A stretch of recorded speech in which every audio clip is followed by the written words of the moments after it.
Lawrence Bristow, Sean Walker on row 3, Graham Hathaway on row 4 in the ex-Mike Smith car. Cleland, looking for his first win, headed the 2-litre class runners, with Jeff Allen proudly ahead of the rest of the BMWs, including Frank Sittner and junior team member Kurt Luby.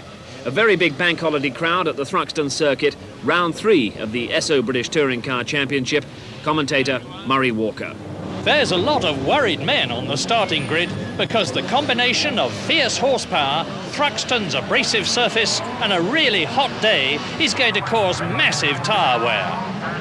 But it's a terrific start for Rob Kravitz's Ford Sierra with Tim Harvey right behind him, and Jeff Allen stalled his BMW. What a start! Looking back from Rob Kravitz's lead car, Tim Harvey and Andy Rouse chasing us. Campbell corner, it's Kravitz, Harvey, Rouse, Newman, Hathaway, Bristow and Walker. Out of the complex, Kravitz, Harvey, Rouse, Mike Newman almost off. He tucks in again, it's Hathaway, Newman, Bristow. In car with Jerry Marnie, Cleland on the left. Graham Good in the Black Sierra, blast past Kurt Luby and Frank Sittner, and there goes Cleland. It's fast and furious behind the leaders, and they're coming round to Goodwood corner. It's Kravitz, Harvey, Rouse on 3 different tyres. Yokohama, Dunlop, Pirelli. This is going to be interesting. In car with the championship leader, Andy Rouse, out of Village at 125 miles an hour, down to Brooklands, building up to 155 miles an hour. Out of Brooklands, down to Club Chicane, second gear, 70 miles an hour. Kravitz in the white Sierra, then Harvey in the blue one. We're with Tim Harvey, the man who's rapidly becoming one of Britain's top drivers. He beat Andy Rouse at Macau last year. And here are the BMWs in the 2-litre class with Cleland, Sittner, Luby, Cleland, Marnie. We're with Marnie, Luby ahead. So John Cleland has moved up to second in the 2-litre class behind Frank Sittner. Into another lap, round Allard, 4th gear, 100 miles an hour, up to the sweeping left-hander, 5th gear, 125 miles an hour. There go the Sierras, here come the BMWs and Cleland's Vauxhall. Sittner and Cleland in car again. It's the BMW junior team driver Kurt Luby ahead, and Cleland is chasing Sittner in front of him. Out of the complex, there go the top 10. And multiple British Rally champion, Scotsman Jimmy McRae is out of the race. And the 1989 British Touring Car champion, John Cleland in the Vauxhall, is attacking the 1988 champion Frank Sittner's BMW. And Cleland is all over the BMW's boot lid as they come out of Brooklands, down to the chicane, the fastest part of the course. Cleland is trying, he's dodging to the left, he's going to try and get past Sittner before they reach Club Chicane. He's not going to do it. Sittner's got the inside line, and Cleland's in trouble. He tucks in between the 2 BMWs right up on the curb. That was a very close thing for John Cleland. He completes the lap. They go into Allard, 4th gear, 100 miles an hour. Up to Campbell, and when they get to Campbell, it's slotting back into second gear. This is only Cleland's 3rd race in the front-wheel drive Vauxhall Cavalier, but he is really flying. Well over 300 horsepower from its 2-litre engine. The Vauxhall Dealer Sport team have got it right. And behind Kurt Luby, it's Jerry Marnie, Mick Baird, Ian Forrest, and Jeff Allen, up from his appalling start. Goodwood corner, and Cleland is attacking. He's attacking Frank Sittner. He's going to go through on the inside. Is he? Can Sittner hold him off? No is the answer. And John Cleland leads the 2-litre class in the Vauxhall Cavalier. At the chicane, it's Kravitz, Harvey and Rouse in car with Harvey, chasing Kravitz but not gaining. 2 seconds behind the leader. 29-year-old Tim Harvey from Burford looks relaxed, but Rob Kravitz has clearly got a grip on the race.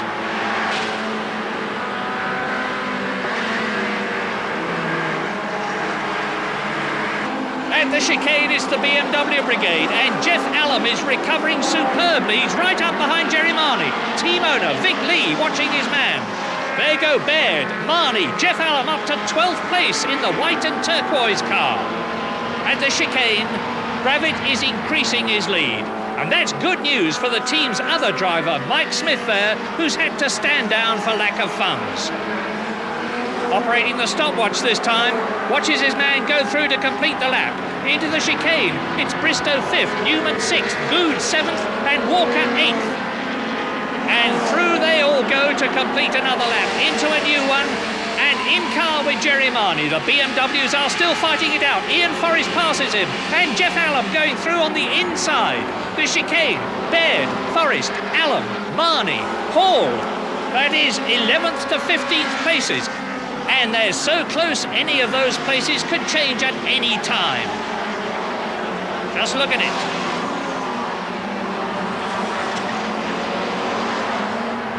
And at the complex, 1989 British champion John Cleland is leading the 2-litre race, easing his Cavalier away from Frank Sidner and Kurt Luby.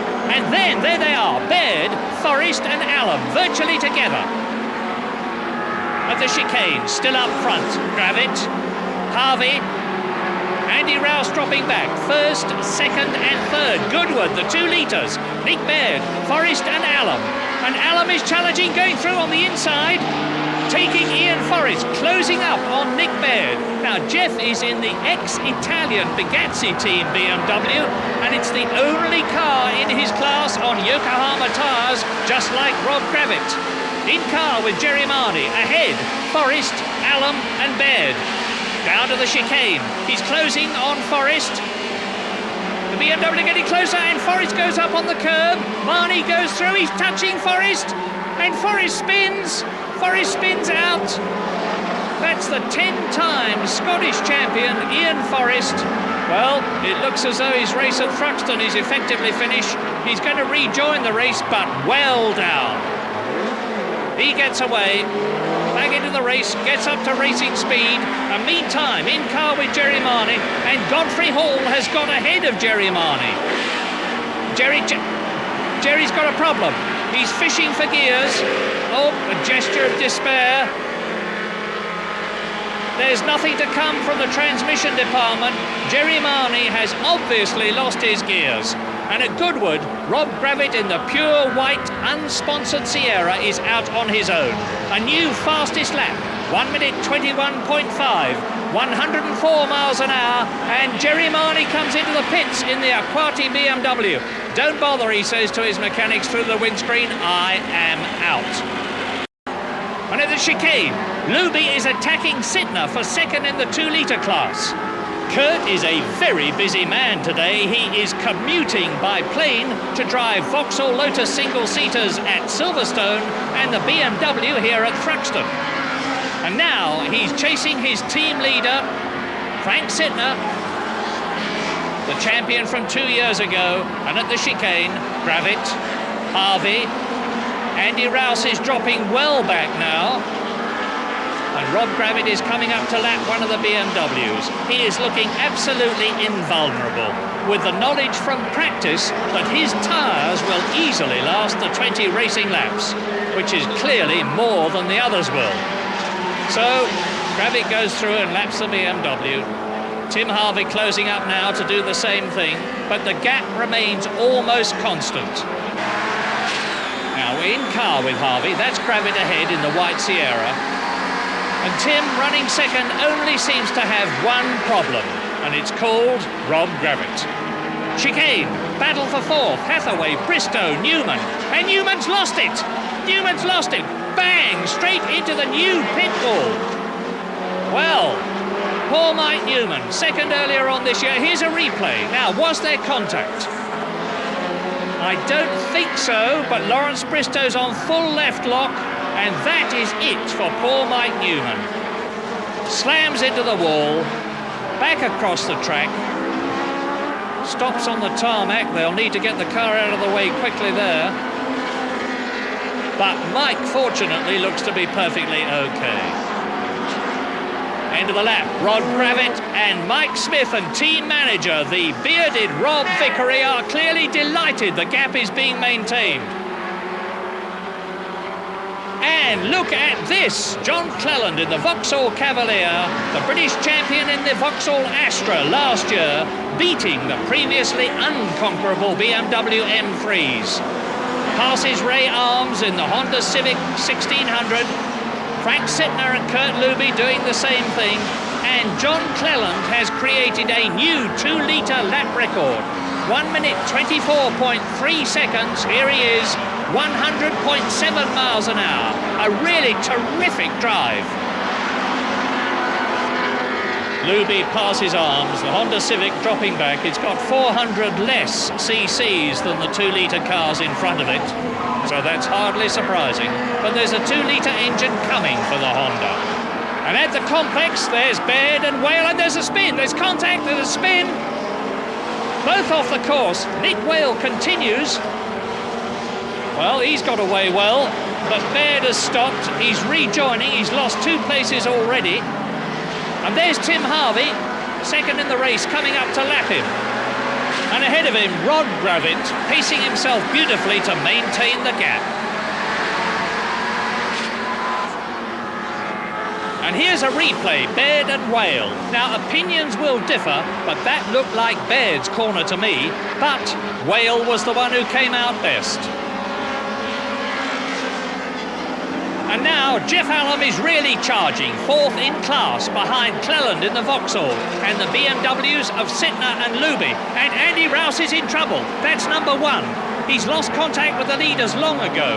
Now he's fighting to stop Graham Hathaway, number 14, getting 3rd place, and it looks to me as though Hathaway's going to do it. They come through and complete the lap. Hathaway on the inside. He passes Andy Rouse. We're in car. I bet Andy's problem is tyres. He didn't expect them to last at race speed, and they clearly aren't doing so. So now he's driving for points. He's on 10 for 4th place at the moment. But there's Lawrence Bristow behind him, and he's coming up fast. So this is a great race for Graham Hathaway, the ex-British Rallycross champion. It's his first drive in the ex-Mike Smith 1989 Trackstar Sierra Cosworth. And here's ex-British champion Jeff Allen, the man who used to drive the mighty Rover V8s. He's fairly chucking the BMW round Thruxton. 3rd position, 4th position, 5th position. Hathaway, Rouse, Bristow. And now Bristow's going for it. Rouse drifts out wide, loses the place to Lawrence Bristow. Down to 5th position goes Andy Rouse as he drives down towards the chicane. So now the tyre race order is Yokohama, Dunlop and Pirelli. And Andy is now on only 8 points. Into the chicane. There's Rouse.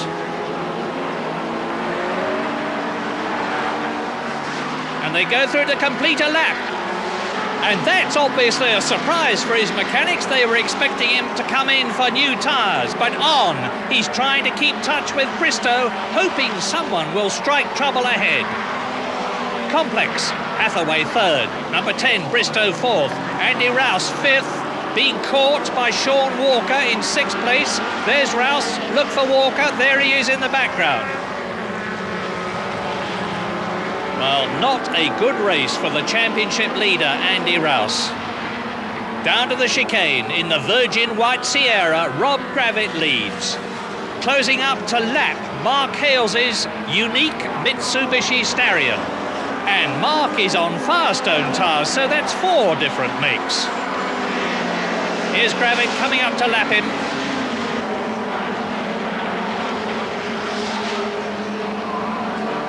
Meantime, in car with Andy Rouse, and he's coming into the pits. Now, this looks like tyre changing time at last, and it is. Up goes the car on its pneumatic jacks. On go the pneumatic tyre wrenches. Off come the old tyres and wheels. On go the new ones. Andy gesticulating from inside the car. Down it goes, back onto the track again. Andy punches the accelerator, and out goes the Ford Sierra Cosworth. He rejoins in 11th position, out of the points, and he was leading the championship.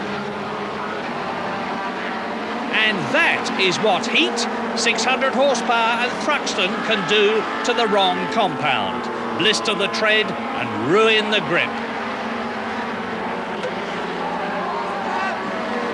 Last lap, shouts Mike Smith to the unhearing Rob Gravitt. There he is on his victorious way. The right car, the right tyres, the right driver. But without sponsorship, we may sadly be seeing the last of the talented Rob for this year. And this is the battle for third. Hathaway, Bristow and Walker. Hathaway, another fine driver who's grossly underfunded. His colour scheme looks like an ordinary road car. Look at it. Plain red and white, number 14. Ford Sierra Cosworth, and it's a Ford Sierra Cosworth behind him, that of Lawrence Bristow. He hasn't got a sponsorship problem. Now, Bristow is attacking, and Hales is off. Mark Hales off in the Mitsubishi as, out of Brooklands, come Hathaway third, Bristow fourth, Walker fifth. And Bristow's going for it now. This is his last chance. There's Gravitt, almost home ahead of Harvey, but he's absolutely safe. He's almost home, and Mike Smith bursts a blood vessel with delight as teammate Rob Gravitt wins at Thruxton. Chicane. Third, Hathaway. Fourth, Bristow. Fifth, Walker.